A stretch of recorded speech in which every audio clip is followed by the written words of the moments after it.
we're all really looking forward to hearing this piece because there are some very winning textures and some sort of very grotesque musical moments which I think will vividly come to life and really illustrate the poem very well. Let's do 3 before the 6/8 then. Let's get it right once. 3 before the 6/8.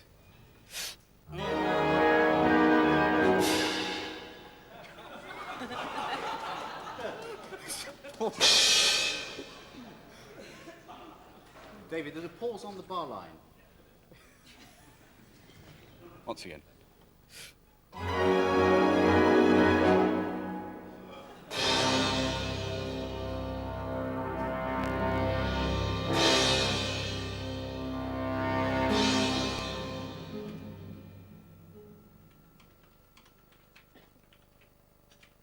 Joanne Johnson's day job is at Barnes Music Engraving in Sussex. It's meticulous work, but at least it keeps her in a musical environment. As a music engraver, I use a computer to create finished artwork from composers' manuscripts, from arrangers' manuscripts, for publishers. And obviously, you know, along the way, you're learning an awful lot, whether it's classical, rock, pop, whatever. You learn an awful lot about music.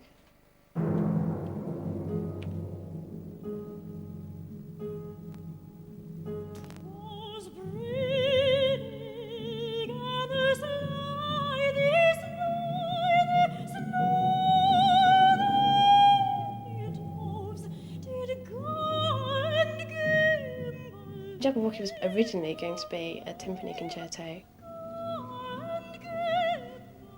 and then the idea of putting a vocal part with it came along, and Jabberwocky just seemed the ideal poem. I mean, it's got brilliant words in it, and you know, with the timpani, it's very descriptive and well, I think works quite well.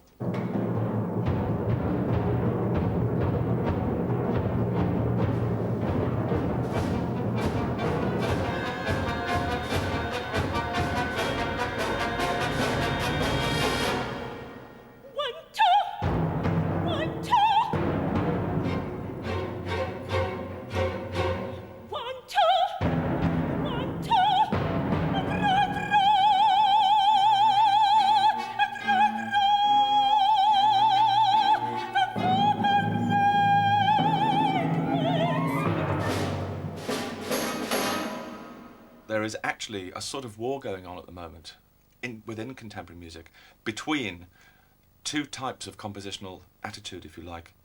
One is the sort of music which is very broadly popular now, the likes of Michael Nyman, who wrote the music for the piano, for instance, and Philip Glass and Steve Reich. These are disparagingly called minimalists. They have a quite wide and popular public now. People like this music. And on the other hand, there is the more difficult modern music, more atonal and very much more difficult to listen to. And that sort of debate is sort of raging at the moment, and all composers, like myself, are in some way involved in that debate.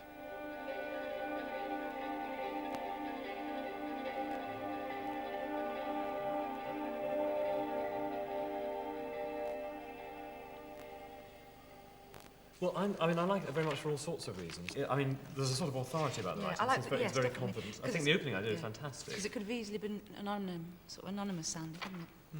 And it's not just... And actually, it's interesting because what I remembered was thinking, oh yes, that's the Steve Reichy, John Adamsy one, but in fact... Yeah, he's got his own style. Yes, the harmonies are more unexpected than that. Yes, I mean, I have to say, I have a terrible problem with minimalists. But it's almost the antithesis of the Jabberwocky piece, because the Jabberwocky piece tries so much more than this does in terms of, you know, literal humanity and expression and humour and all sorts of things, irony and wit, and this hasn't got any of those in a way. And yet, this is like a chromium-plated machine.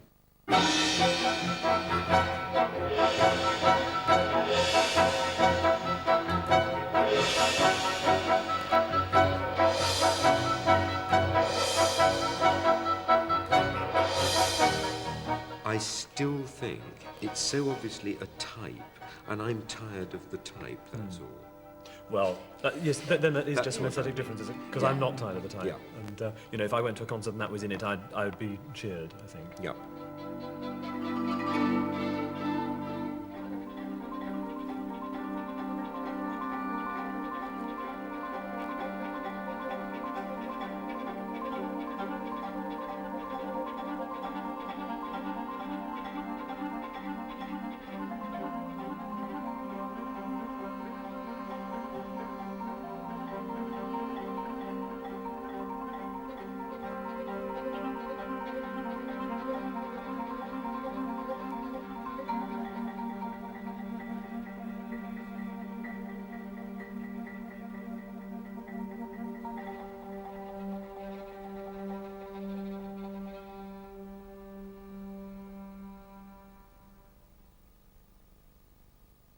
Well, one of the pieces we were very struck by is this work, Little Girl Drowned in the Well. It has a Spanish title, which starts with the sound of a girl's voice singing Niña, Niña. And then this is taken up by the orchestra. And we really go on a journey. We're absolutely taken into an imaginary world.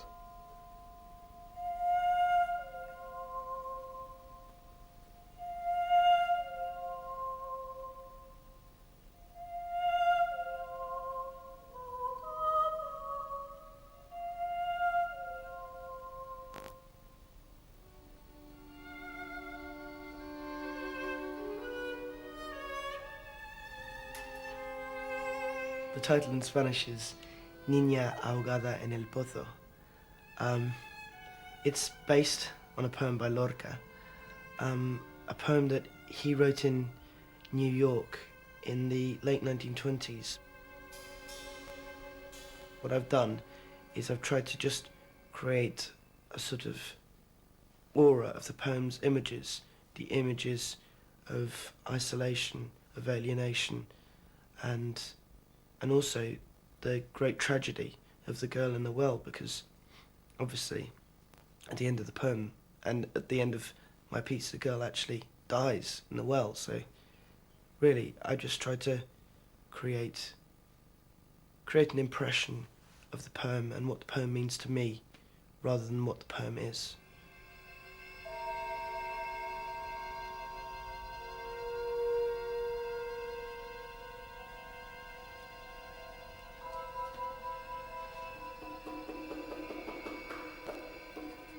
I find Lorca very interesting for several reasons.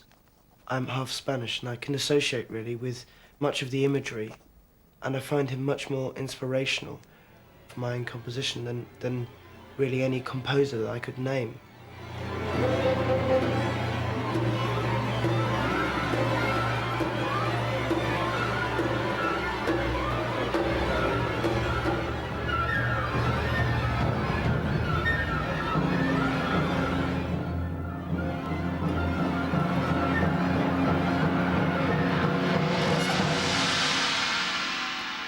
The thing that people always say is that they can't understand 20th century music.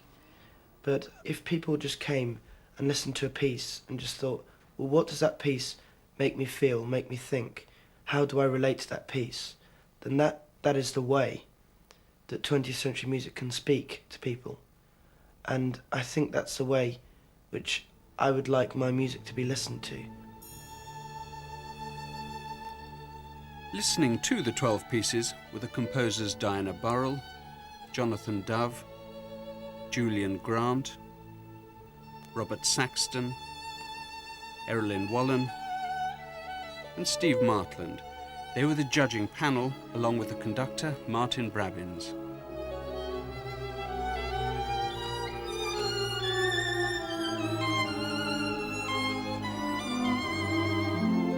All the pieces are absolutely excellent that we've heard in both concerts.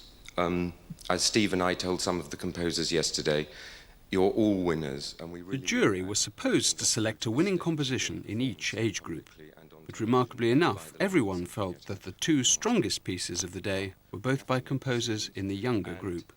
As we listened during the day, we decided that age as a yardstick became increasingly irrelevant to our decision. and the jury is unanimous in awarding the 2 prizes to the pieces which they consider outstanding in terms of imagination, technical assurance, and overall achievement. And I'm very pleased to announce that the winners are Tim Benjamin and Oscar Betterson.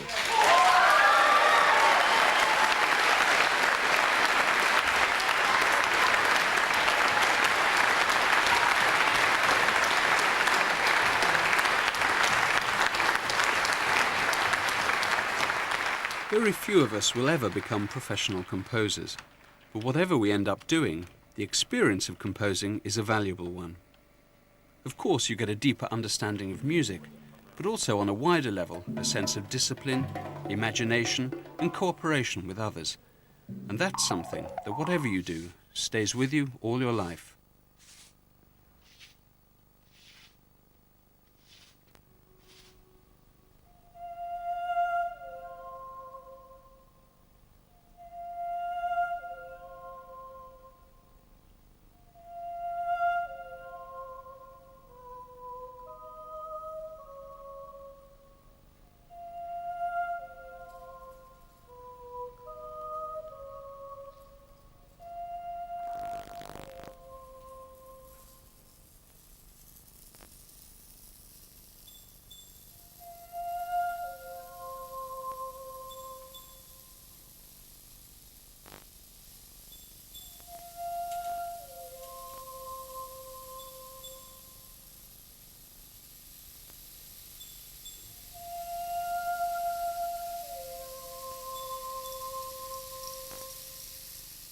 This evening you can see the Young Musician of the Year Piano Final, an event presented in association with Lloyds Bank.